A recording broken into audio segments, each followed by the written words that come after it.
ಆತ್ಮೀಯ ಸ್ನೇಹಿತರೆ, ಮುಂಬರುವ ಎಲ್ಲ ಸ್ಪರ್ಧಾತ್ಮಕ ಪರೀಕ್ಷೆಗಳಿಗಾಗಿ ಟಾಪ್ 30 ಕರೆಂಟ್ ಅಫೇರ್ಸ್ ಅತಿ ಸಂಭವನೀಯ ಪ್ರಶ್ನೆಗಳನ್ನು ಈ ವಿಡಿಯೋದಲ್ಲಿ ಚರ್ಚೆ ಮಾಡೋಣ. ವಿಡಿಯೋನ ಕೊನೆವರೆಗೂ ನೋಡಿ.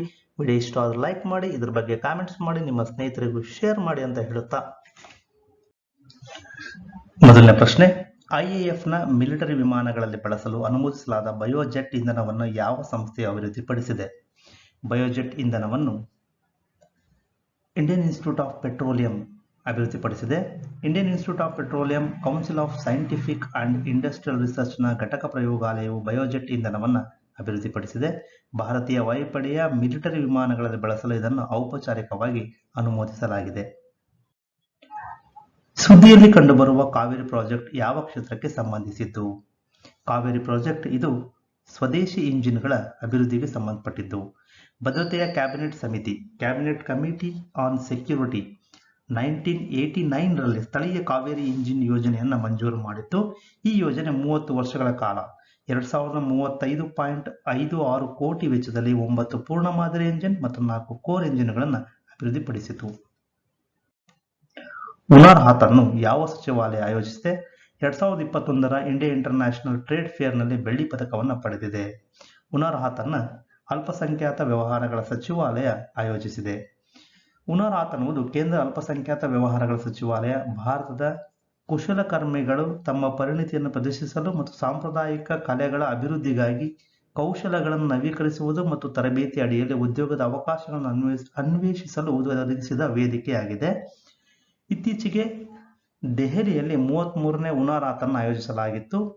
ಇದು ಸ್ಥಳೀಯಕ್ಕಾಗಿ ಧ್ವನಿ ಉಪಕ್ರಮಕ್ಕೆ ಬದ್ಧತೆಯನ್ನು ಬಲಪಡಿಸುವುದಕ್ಕಾಗಿ 2021ರ ಭಾರತ ಅಂತಾರಾಷ್ಟ್ರೀಯ ವ್ಯಾಪಾರ ಮೇಳದಲ್ಲಿ ಬೆಳ್ಳಿ ಪದಕವನ್ನು ಪಡೆಯಿತು. ವಿಶ್ವ ಅಥ್ಲೆಟಿಕ್ಸ್ನಿಂದ ವರ್ಷದ ಮಹಿಳೆ ಪ್ರಶಸ್ತಿಯನ್ನು ಪಡೆದವರು ಯಾರು? ವಿಶ್ವ ಅಥ್ಲೆಟಿಕ್ಸ್ನಿಂದ ವರ್ಷದ ಮಹಿಳೆ ಪ್ರಶಸ್ತಿಯನ್ನು ಪಡೆದಂತವರು ಅಂಜು ಬಾಬಿ ಜಾರ್ಜ್. ವಿಶ್ವ ಅಥ್ಲೆಟಿಕ್ಸ್ ಅವಾರ್ಡ್ 2021ರಲ್ಲಿ ನಿವೃತ್ತ ಭಾರತೀಯ ಆಟಗಾರ್ತಿ ಅಂಜು ಬಾಬಿ ಜಾರ್ಜ್ ಅವರು ವಿಶ್ವ ಅಥ್ಲೆಟಿಕ್ಸ್ನ ವರ್ಷದ ಮಹಿಳೆ ಪ್ರಶಸ್ತಿಯನ್ನು ಪಡೆದರು. 2003ರ ವಿಶ್ವ ಚಾಂಪಿಯನ್ಶಿಪ್ ಲಾಂಗ್ ಜಂಪ್ನಲ್ಲಿ ಕಂಚಿನ ಪದಕ ವಿಜೇತರಾದಂತಹ ಅಂಜು ಬಾಬಿ ಜಾರ್ಜ್ ದೇಶದಲ್ಲಿ ಯುವತಿಯರಿಗೆ ಅವರು ಬದಲಾವಣೆಯ ಧ್ವನಿಯಾಗಲು ಅವರ ಹೆಜ್ಜೆಗಳನ್ನು ಅನುಸರಿಸಲು ಮಾರ್ಗದರ್ಶನ ನೀಡಿದ್ದಕ್ಕಾಗಿ ವರ್ಷದ ಮಹಿಳೆ ಪ್ರಶಸ್ತಿಯನ್ನು ಪಡೆದರು. ಈ ಕೆಳಗಿನವರಲ್ಲಿ ಯಾರು 2017-19ರ ಅವಧಿಗೆ 7ನೇ ಡಾಕ್ಟರ್ ಎಂ.ಎಸ್. ಸ್ವಾಮಿನಾಥನ್ ಪ್ರಶಸ್ತಿಯನ್ನು ಗೆದ್ದಿದ್ದಾರೆ? Doctor M S. ಸ್ವಾಮಿನಾಥನ್ ಪ್ರಶಸ್ತಿಯನ್ನು ಗೆದ್ದಂತವರು V. Praveen Rao. P. Praveen Rao professor Jayashankar Telangana ರಾಜ್ಯ ಕೃಷಿ ವಿಶ್ವವಿದ್ಯಾಲಯದ ಉಪಕುಲಪತಿಗಳು. 2017-19ರ ಅವಧಿಗೆ 7ನೇ ಡಾಕ್ಟರ್ ಎಂ.ಎಸ್. ಸ್ವಾಮಿನಾಥನ್ ಪ್ರಶಸ್ತಿಯನ್ನು ಗೆದ್ದಿದ್ದಾರೆ. ಇದು ನಿವೃತ್ತ Indian Council of Agriculture Research Employees Association ಮತ್ತು ನುಜಿವಿಡು ಸೀಡ್ಸ್ ಲಿಮಿಟೆಡ್ ನಿಂದ ಪ್ರದಾನ ಮಾಡಲ್ಪಟ್ಟ ದ್ವೈವಾರ್ಷಿಕ ರಾಷ್ಟ್ರೀಯ ಪ್ರಶಸ್ತಿ. 2 ಲಕ್ಷ ನಗದು ಬಹುಮಾನ ಮತ್ತು ಪ್ರಶಸ್ತಿ ಪತ್ರವನ್ನು ಹೊಂದಿದೆ. ಇಂಡಿಯಾ ಇಂಟರ್ನ್ಯಾಷನಲ್ ಟ್ರೇಡ್ ಫೇರ್ 2021ರ 40ನೇ ಆವೃತ್ತಿಯಲ್ಲಿ ಯಾವ ರಾಜ್ಯ ಚಿನ್ನದ ಪದಕ ಪ್ರಶಸ್ತಿಯನ್ನು ಗೆದ್ದಿದೆ ಮತ್ತು 40ನೇ IITF ಗಾಗಿ ಪಾಲುದಾರ ರಾಜ್ಯವಾಗಿದೆ? ಚಿನ್ನದ ಪದಕವನ್ನು ಗೆದ್ದಂತಹ ರಾಜ್ಯ ಬಿಹಾರ. ಕೇಂದ್ರ ವಾಣಿಜ್ಯ ಮತ್ತು ಕೈಗಾರಿಕಾ ಸಚಿವ ಪಿಯೂಷ್ ಗೋಯಲ್ ರವರು ದೆಹಲಿಯ ಪ್ರಗತಿ ಮೈದಾನದಲ್ಲಿ ಭಾರತ ಅಂತಾರಾಷ್ಟ್ರೀಯ ವ್ಯಾಪಾರ ಮೇಳ 2021ರ 40ನೇ ಆವೃತ್ತಿಯನ್ನು ಉದ್ಘಾಟಿಸಿದರು. ಇಂಡಿಯಾ ಟ್ರೇಡ್ ಪ್ರಮೋಷನ್ ಆರ್ಗನೈಸೇಷನ್ ಈ ಫೇರ್ ಅನ್ನು ಇದನ್ನು ಆಯೋಜಿಸಿತ್ತು. ಆತ್ಮ ನಿರ್ಭರ್ ಭಾರತ್ ಮತ್ತು ಲೋಕಲ್ ಫಾರ್ ವೋಕಲ್ ಕಲ್ಪನೆಯನ್ನು ಉತ್ತೇಜಿಸುವ ಸಲುವಾಗಿ. ಇನ್ನು IITF 2021ರಲ್ಲಿ ಮಧುಬನಿ, ಮಂಜೂಷಾ ಕಲೆಗಳು, ಟೆರಕೋಟಾ, ಕೈಮಗ್ಗಗಳು ಮತ್ತು ಇತರ ಸ್ಥಳೀಯ ಉತ್ಪನ್ನಗಳ ಕರಕುಶಲ ವಸ್ತುಗಳ ಮೂಲಕ ರಾಜ್ಯದ ಕಲೆ ಮತ್ತು ಸಾಂಸ್ಕೃತಿಕ ಶ್ರೀಮಂತಿಕೆಯನ್ನು ಪ್ರದರ್ಶಿಸುವುದರ ಮೂಲಕ ಬಿಹಾರ ಚಿನ್ನದ ಪದಕವನ್ನು ಗೆದ್ದಿದೆ. 40ನೇ IITFಗೆ ಬಿಹಾರ ಪಾಲುದಾರ ರಾಜ್ಯವಾಗಿದೆ. ಉತ್ತರ ಪ್ರದೇಶ ಮತ್ತು ಜಾರ್ಖಂಡ್ ಕೇಂದ್ರೀಕೃತ ರಾಜ್ಯಗಳಾಗಿವೆ. 4ನೇ Kamaladevi Chattopadhyay new India foundation ಪುಸ್ತಕ ಬಹುಮಾನ 2021 ಪುಸ್ತಕ ನರೋಜಿ ಪಯನೀರ್ ಆಫ್ ಇಂಡಿಯನ್ ನ್ಯಾಷನಲಿಸಂ ಪಡೆದಿದೆ. ಈ ಪುಸ್ತಕವನ್ನು ಯಾರು ಬರೆದಿದ್ದಾರೆ? ನರೋಜಿ ಪಯನೀರ್ ಆಫ್ ಇಂಡಿಯನ್ ನ್ಯಾಷನಲಿಸಂ ಈ ಪುಸ್ತಕವನ್ನು ಬರೆದವರು ದೀನ್ಯಾರ್ ಪಟೇಲ್. 4ನೇ Kamaladevi Chattopadhyay new India foundation ಪುಸ್ತಕ ಬಹುಮಾನ 2021ರ ವಿಜೇತರಾಗಿ ಹಾರ್ವರ್ಡ್ ಯೂನಿವರ್ಸಿಟಿ ಪ್ರೆಸ್ನಿಂದ ಪ್ರಕಟಿತವಾದಂತಹ ದೀನ್ಯಾರ್ ಪಟೇಲ್ ರವರು ಬರೆದಂತಹ ನವರೋಜಿ ಪಯನರ್ ಆಫ್ ಇಂಡಿಯನ್ ನ್ಯಾಷನಲಿಸಂ ಎಂಬ ಜೀವನ ಚರಿತ್ರೆಯನ್ನ ಆಯ್ಕೆ ಮಾಡಲಾಗಿದೆ. ವಿಶ್ವ ಕಂಪ್ಯೂಟರ್ ಸಾಕ್ಷರತಾ ದಿನ ವರ್ಲ್ಡ್ ಕಂಪ್ಯೂಟರ್ ಲಿಟರಸಿ ಡೇಯನ್ನ ಪ್ರಪಂಚದಾದ್ಯಂತ ಪ್ರತಿ ವರ್ಷ ಈ ಯಾವ ದಿನದಂದು ಆಚರಿಸಲಾಗುತ್ತದೆ? ವಿಶ್ವ ಕಂಪ್ಯೂಟರ್ ಸಾಕ್ಷರತಾ ದಿನವನ್ನ ಡಿಸೆಂಬರ್ 2ರಂದು ಆಚರಿಸಲಾಗುತ್ತದೆ. ಪ್ರತಿ ವರ್ಷ ಡಿಸೆಂಬರ್ 2 ವಿಶ್ವ ಕಂಪ್ಯೂಟರ್ ಸಾಕ್ಷರತಾ ದಿನ. ವಿಶ್ವದಾದ್ಯಂತ ಹಿಂದುಳಿದ ಸಮುದಾಯಗಳಲ್ಲಿ ಜಾಗೃತಿ ಮೂಡಿಸುವುದು, ಡಿಜಿಟಲ್ ಸಾಕ್ಷರತೆಯನ್ನು ಹೆಚ್ಚಿಸುವ ಸಲುವಾಗಿ ಈ ದಿನವನ್ನು ಆಚರಿಸಲಾಗುತ್ತದೆ. ಈ ದಿನವನ್ನ ಮೂಲತಃ ಭಾರತೀಯ ಕಂಪ್ಯೂಟರ್ ಕಂಪನಿಯಾದ NIIT 2001ರಲ್ಲಿ ತನ್ನ 20ನೇ ವಾರ್ಷಿಕೋತ್ಸವವನ್ನು ಗುರುತಿಸಲು ಇದನ್ನು ಸ್ಥಾಪಿಸಲಾಯಿತು. ಮೊದಲ ಬಾರಿಗೆ 2001ರಲ್ಲಿ ಡಿಸೆಂಬರ್ 2ರಂದು ಆಚರಿಸಲಾಗಿತ್ತು. ಪ್ರತಿ ವರ್ಷ ರಾಷ್ಟ್ರೀಯ ಮಾಲಿನ್ಯ ನಿಯಂತ್ರಣ ದಿನ ನ್ಯಾಷನಲ್ ಪೊಲ್ಯೂಷನ್ ಕಂಟ್ರೋಲ್ ಡೇ ಯನ್ನು ಯಾವ ದಿನಾಂಕದಂದು ಆಚರಿಸಲಾಗುತ್ತದೆ? ನ್ಯಾಷನಲ್ ಪೊಲ್ಯೂಷನ್ ಕಂಟ್ರೋಲ್ ಡೇ ಯನ್ನು ಡಿಸೆಂಬರ್ 2ರಂದು. ರಾಷ್ಟ್ರೀಯ ಮಾಲಿನ್ಯ ನಿಯಂತ್ರಣ ದಿನವನ್ನು ಪ್ರತಿ ವರ್ಷ ಡಿಸೆಂಬರ್ 2ರಂದು ಆಚರಿಸಲಾಗುತ್ತದೆ. ಜನರಿಗೆ ಮಾಲಿನ್ಯ ನಿಯಂತ್ರಣದ ಕಾಯ್ದೆಗಳು, ಕೈಗಾರಿಕಾ ವಿಪತ್ತುಗಳ ಬಗ್ಗೆ ಅರಿವು ಮೂಡಿಸುವುದೇ ಈ ದಿನದ ಉದ್ದೇಶವಾಗಿದೆ. ಭೋಪಾಲ್ ಅನಿಲ ದುರಂತ, ಅದರಲ್ಲಿ ಪ್ರಾಣ ಕಳೆದುಕೊಂಡಂತಹ ಜನರ ನೆನಪಿಗಾಗಿ ಈ ದಿನವನ್ನು ಆಚರಿಸಲಾಗುತ್ತದೆ. ಈ ಭೋಪಾಲ್ ಅನಿಲ ದುರಂತದ ಒಂದು ಅಪಘಾತ ನಡೆದಿದ್ದು 1984ರಲ್ಲಿ ಡಿಸೆಂಬರ್ 2 ರಾತ್ರಿ ಮೀಥೈಲ್ ಐಸೋಸೈನೇಟ್ ಅನಿಲ.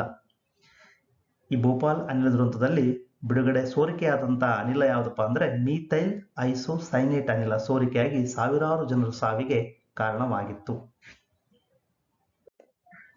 UNDP ಪ್ರಕಾರ ಒಂದು ವರ್ಷದೊಳಗೆ ಯಾವ ರಾಷ್ಟ್ರದ GDP 20% ಸಂಕುಚಿತಗೊಳ್ಳುವ ಸಾಧ್ಯವಿದೆ? UNDP ಪ್ರಕಾರ ಅಫ್ಘಾನಿಸ್ತಾನದ GDP 20% ಸಂಕುಚಿತಗೊಳ್ಳುವ ಸಾಧ್ಯವಿದೆ. ಡಿಸೆಂಬರ್ 1, 2021ರಂದು ಯುನೈಟೆಡ್ ನೇಷನ್ಸ್ ಡೆವಲಪ್ಮೆಂಟ್ ಪ್ರೋಗ್ರಾಂ ಪ್ರಕಾರ ಅಫ್ಘಾನಿಸ್ತಾನದ GDP 2020ರಲ್ಲಿ USD 20 ಶತಕೋಟಿಯಿಂದ USD 16 ಶತಕೋಟಿಗೆ ಕೇವಲ ಒಂದು ವರ್ಷದೊಳಗೆ 20% ಸಂಕುಚಿತಗೊಳ್ಳುವ ಸಾಧ್ಯತೆ ಇದೆ. ಮೀನುಗಾರಿಕೆ ಸಚಿವಾಲಯದ ಇತ್ತೀಚಿನ ಮಾಹಿತಿ ಪ್ರಕಾರ 1990ರಿಂದ 2018ರವರೆಗೆ ಯಾವ ರಾಜ್ಯದ ಕರಾವಳಿಯ 41% ಸವೆತಕ್ಕೆ ಒಳಪಟ್ಟಿದೆ? ಮೀನುಗಾರಿಕೆ ಸಚಿವಾಲಯದ ಮಾಹಿತಿ ಪ್ರಕಾರ ಕೇರಳ ರಾಜ್ಯದ ಕರಾವಳಿ 41% ಸವೆತಕ್ಕೆ ಒಳಪಟ್ಟಿದೆ. 1990ರಿಂದ 2018ರವರೆಗೆ ಉಪಗ್ರಹ ಮಾಹಿತಿಯು ಕೇರಳದ ಕರಾವಳಿಯ 41% ವಿವಿಧ ಹಂತಕ್ಕೆ ಸವೆತಕ್ಕೆ ಒಳಪಟ್ಟಿದೆ ಎಂದು ಬಹಿರಂಗಪಡಿಸಿದೆ. 28 ವರ್ಷಗಳ ಉಪಗ್ರಹ ದತ್ತಾಂಶವನ್ನು ಬಳಸಿಕೊಂಡು ಕರಾವಳಿ ಸಂಶೋಧನೆಯ ರಾಷ್ಟ್ರೀಯ ಕೇಂದ್ರ NCCR ನಡೆಸಿದ ಭಾರತೀಯ ಕರಾವಳಿಯ ರಾಷ್ಟ್ರೀಯ ತೀರ ಬದಲಾವಣೆ ಮೌಲ್ಯಮಾಪನ ಮ್ಯಾಪಿಂಗ್ನಿಂದ ಈ ಮಾಹಿತಿ ಹೊರಬಂದಿದೆ. ಆರ್ಥಿಕವಾಗಿ ದುರ್ಬಲ ವರ್ಗದ ಮೀಸಲಾತಿಯ ಮಾನದಂಡಗಳನ್ನು ಪರಿಶೀಲಿಸಲು ಯಾವ ಕೇಂದ್ರ ಸಚಿವಾಲಯ 3 ಸದಸ್ಯರ ಸಮಿತಿಯನ್ನು ಸ್ಥಾಪಿಸಿದೆ? 3-man committee. ಸಾಮಾಜಿಕ ನ್ಯಾಯ ಮತ್ತು ಸಬಲೀಕರಣ. ಸಾಮಾಜಿಕ ನ್ಯಾಯ ಮತ್ತು ಸಬಲೀಕರಣ ಸಚಿವಾಲಯ ಆರ್ಥಿಕವಾಗಿ ದುರ್ಬಲ ವರ್ಗದ ಮೀಸಲಾತಿಯ ಮಾನದಂಡಗಳನ್ನು ಪರಿಶೀಲಿಸಲು 3-man ಕಮಿಟಿಯನ್ನು ಅದರ ರಚನೆಯನ್ನು ಘೋಷಿಸಿತು. ಸಮಿತಿ ಮಾಜಿ ಹಣಕಾಸು ಕಾರ್ಯದರ್ಶಿ ಅಜಯ್ ಭೂಷಣ್ ಪಾಂಡೆ, ಸದಸ್ಯ ಕಾರ್ಯದರ್ಶಿ ICSSR ಪ್ರೊಫೆಸರ್ VK ಮಲ್ಹೋತ್ರಾ ಮತ್ತು ಭಾರತ ಸರ್ಕಾರದ ಪ್ರಧಾನ ಆರ್ಥಿಕ ಸಲಹೆಗಾರ ಸಂಜೀವ್ ಸನ್ಯಾಲ್ ಅವರನ್ನು ಒಳಗೊಂಡಿದೆ. NSO ಪ್ರಕಾರ 2021ರ ಜನವರಿ-ಮಾರ್ಚ್ ಅವಧಿಯಲ್ಲಿ ನಗರ ಪ್ರದೇಶಗಳಲ್ಲಿ ನಿರುದ್ಯೋಗ ದರ ಎಷ್ಟು? NSO ಪ್ರಕಾರ ನಿರುದ್ಯೋಗ ದರ ಜನವರಿ-ಮಾರ್ಚ್ ಅವಧಿಯಲ್ಲಿ 9.3%. ನ್ಯಾಷನಲ್ ಸ್ಟ್ಯಾಟಿಸ್ಟಿಕಲ್ ಆಫೀಸ್ನ ಆವರ್ತಕ ಕಾರ್ಮಿಕ ಬಲ ಸಮೀಕ್ಷೆ ಪ್ರಕಾರ ನಗರ ಪ್ರದೇಶಗಳಲ್ಲಿ ಎಲ್ಲಾ ವಯಸ್ಸಿನ ನಿರುದ್ಯೋಗ ದರವು ಜನವರಿಯಿಂದ ಮಾರ್ಚ್ ಅವಧಿ 2021ರಲ್ಲಿ 9.3%ಕ್ಕೆ ಏರಿದೆ. ಸ್ಕೈಟ್ರಾಕ್ಸ್ನಿಂದ 2021ರಲ್ಲಿ ಯಾವ ವಿಮಾನ ನಿಲ್ದಾಣವನ್ನು ಭಾರತ ಮತ್ತು ಮಧ್ಯ ಏಷ್ಯಾದ ಅತ್ಯುತ್ತಮ ವಿಮಾನ ನಿಲ್ದಾಣ ಎಂದು ಗುರುತಿಸಲಾಗಿದೆ?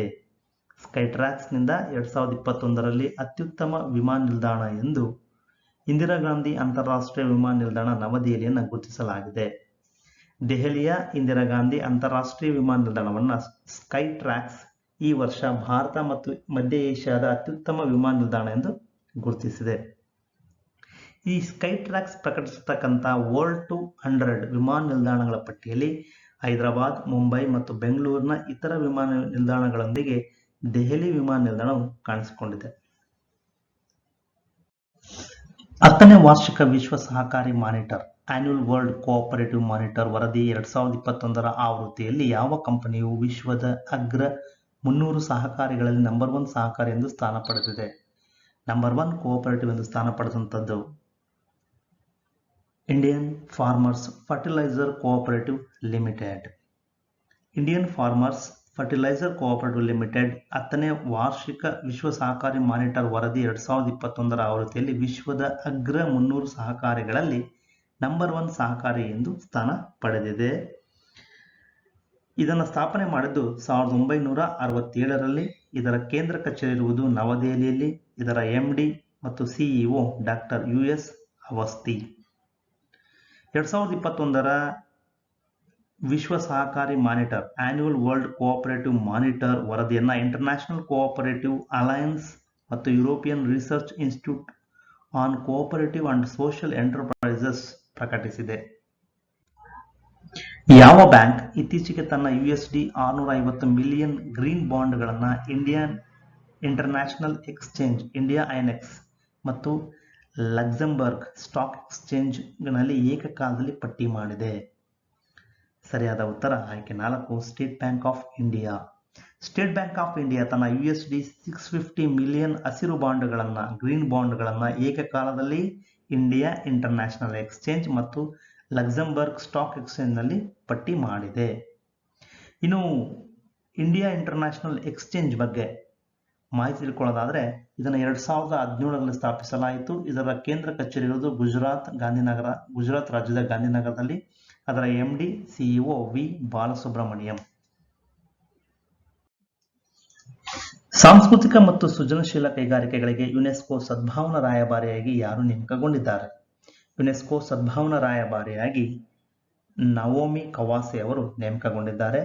ವಿಶ್ವಸಂಸ್ಥೆಯ ಶೈಕ್ಷಣಿಕ, ವೈಜ್ಞಾನಿಕ ಮತ್ತು ಸಾಂಸ್ಕೃತಿಕ ಸಂಸ್ಥೆ ಯುನೆಸ್ಕೋನ ಡೈರೆಕ್ಟರ್ ಜನರಲ್ ಆಡ್ರೆ ಅಜೌಲೆ ಅವರು ಜಪಾನಿನ ಚಲನಚಿತ್ರ ನಿರ್ದೇಶಕಿ ನವೋಮಿ ಕವಾಸೆ ಅವರನ್ನು ಸಾಂಸ್ಕೃತಿಕ ಮತ್ತು ಸೃಜನಶೀಲ ಉದ್ಯಮಗಳಿಗೆ ಯುನೆಸ್ಕೋ ಸೌಹಾರ್ದ ರಾಯಭಾರಿಯಾಗಿ ನೇಮಿಸಿದ್ದಾರೆ.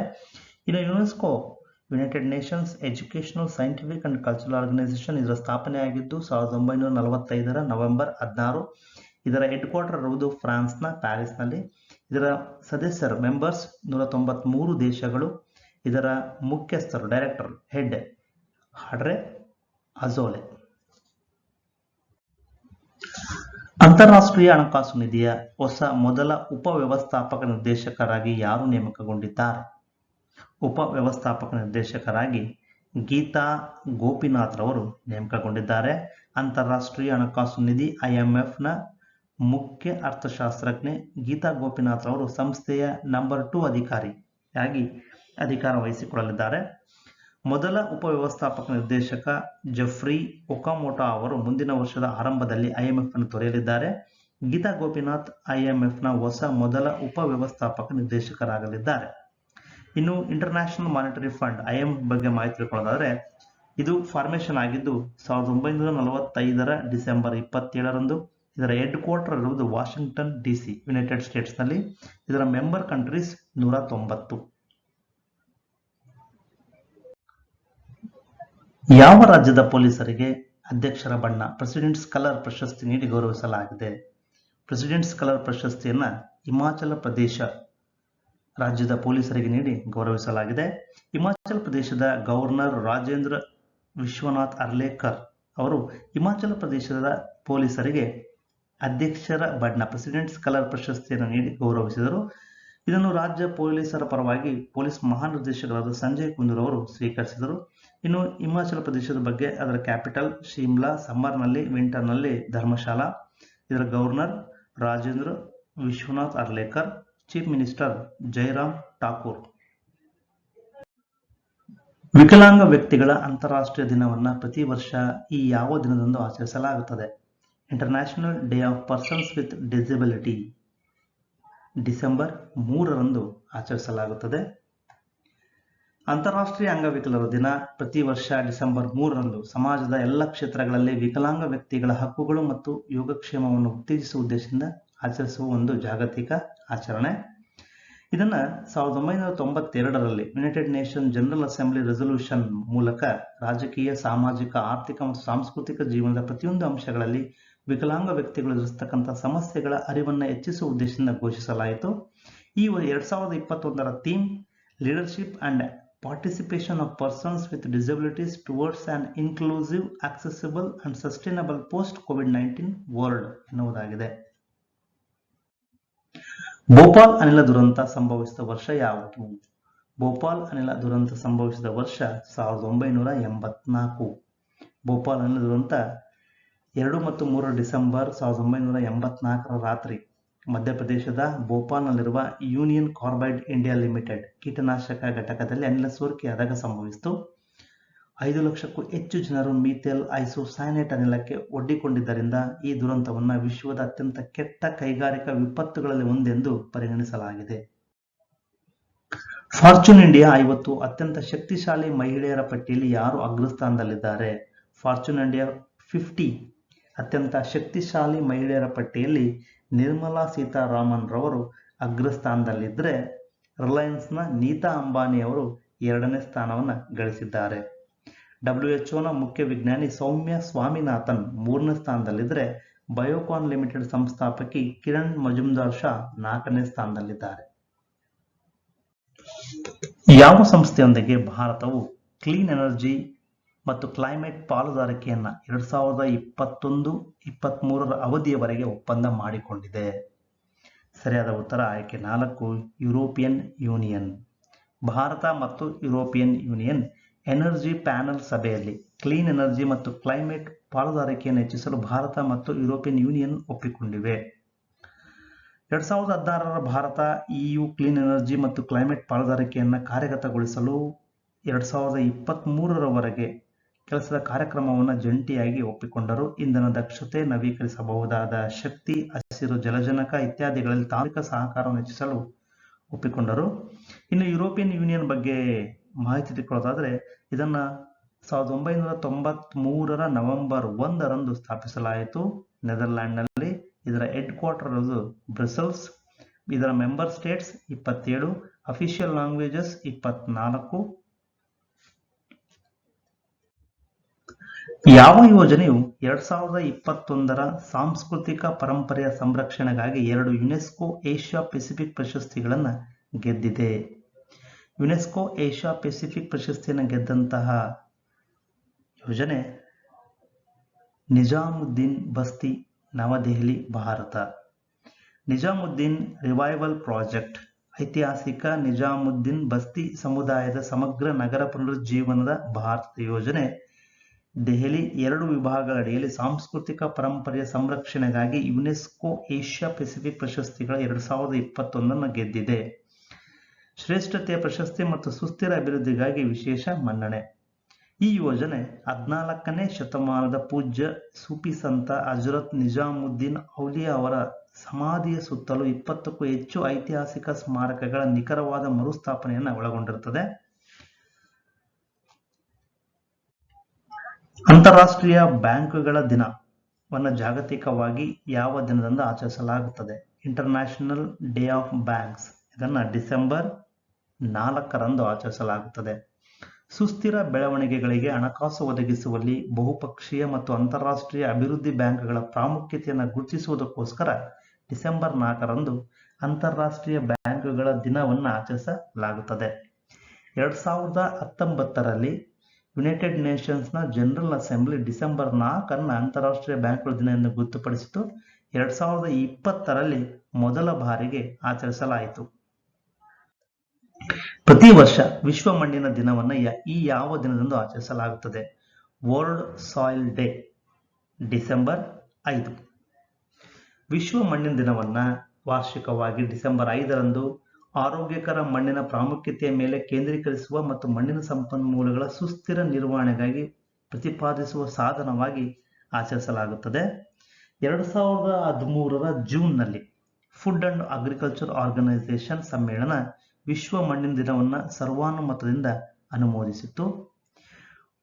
ಮೊದಲ ಬಾರಿಗೆ 2014 ಡಿಸೆಂಬರ್ 5ರಂದು ಆಚರಿಸಲಾಗಿತ್ತು.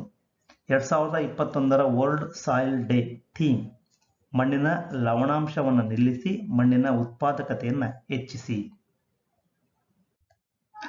ಭಾರತೀಯ ನೌಕಾಪಡೆಯ ದಿನವನ್ನು ಪ್ರತಿ ವರ್ಷ ಯಾವ ದಿನಾಂಕದಂದು ಆಚರಿಸಲಾಗುತ್ತದೆ? Navy day December 4. ಭಾರತೀಯ ನೌಕಾಪಡೆಯ ಪಾತ್ರ ಮತ್ತು ಸಾಧನೆಗಳನ್ನು ಗುರುತಿಸುವ ಸಲುವಾಗಿ ಪ್ರತಿ ವರ್ಷ ಡಿಸೆಂಬರ್ 4ರಂದು ಭಾರತದಲ್ಲಿ ನೌಕಾಪಡೆಯ ದಿನವನ್ನು ಆಚರಿಸಲಾಗುತ್ತದೆ. 1971ರಂದು ಭಾರತ ಪಾಕಿಸ್ತಾನ ಯುದ್ಧದ ಸಮಯದಲ್ಲಿ ಪಾಕಿಸ್ತಾನದ ವಿರುದ್ಧ ಆಪರೇಷನ್ ಟ್ರೈಡೆಂಟ್ ಅನ್ನು ಪ್ರಾರಂಭಿಸಿದ್ದಕ್ಕಾಗಿ ಈ ದಿನವನ್ನು ಆಯ್ಕೆ ಮಾಡಿಕೊಳ್ಳಲಾಗಿದೆ. ನೌಕಾಪಡೆಯು 1971ರ ಯುದ್ಧದ ವಿಜಯದ 50ನೇ ವಾರ್ಷಿಕೋತ್ಸವ ಸ್ಮರಣಾರ್ಥವಾಗಿ 2021ನ್ನು ಸ್ವರ್ಣಿಂ ವಿಜಯ ವರ್ಷ ಎಂದು ಆಚರಿಸಲು ಯೋಜಿಸಿದೆ. ವಿಮಾನ ನಿಲ್ದಾಣಗಳಲ್ಲಿ ಭಾರತದ ಮೊದಲ ಬಯೋಮೆಟ್ರಿಕ್ ಆಧಾರಿತ ಡಿಜಿಟಲ್ ಸಂಸ್ಕರಣಾ ವ್ಯವಸ್ಥೆ ಹೆಸರೇನು? ಮೊದಲ ಬಯೋಮೆಟ್ರಿಕ್ ಆಧಾರಿತ ಡಿಜಿಟಲ್ ಸಂಸ್ಕರಣಾ ವ್ಯವಸ್ಥೆ ಹೆಸರು ಡಿಜಿ ಯಾತ್ರಾ. ಭಾರತೀಯ ವಿಮಾನ ನಿಲ್ದಾಣಗಳ ಪ್ರಾಧಿಕಾರ ದೇಶದ ಮೊದಲ ಮುಖ ಗುರುತಿಸುವಿಕೆ ತಂತ್ರಜ್ಞಾನ ಆಧಾರಿತ ಬಯೋಮೆಟ್ರಿಕ್ ಬೋರ್ಡಿಂಗ್ ವ್ಯವಸ್ಥೆಯಲ್ಲಿ ಕಾರ್ಯನಿರ್ವಹಿಸುತ್ತಿದೆ ಎಂದು ನಾಗರಿಕ ವಿಮಾನಯಾನ ರಾಜ್ಯ ಸಚಿವ ವಿ.ಕೆ. ಸಿಂಗ್ ಘೋಷಿಸಿದರು. ಈ ಬಯೋಮೆಟ್ರಿಕ್ ಬೋರ್ಡಿಂಗ್ ವ್ಯವಸ್ಥೆ ಡಿಜಿ ಯಾತ್ರಾ ಯೋಜನೆಯ ಮೊದಲ ಹಂತದ ಭಾಗವಾಗಿದೆ. ಡಿಜಿ ಯಾತ್ರಾ ಉಪಕ್ರಮ ಕಾಗದ ರಹಿತ ವಿಮಾನ ಪ್ರಯಾಣವನ್ನು ಉತ್ತೇಜಿಸಲು ಪ್ರಯತ್ನಿಸುತ್ತದೆ. ಈ ವ್ಯವಸ್ಥೆಯನ್ನು 2022ರ ಆರಂಭದಲ್ಲಿ ಪ್ರಾರಂಭಿಸಲು ನಿರ್ಧರಿಸಲಾಗಿದೆ.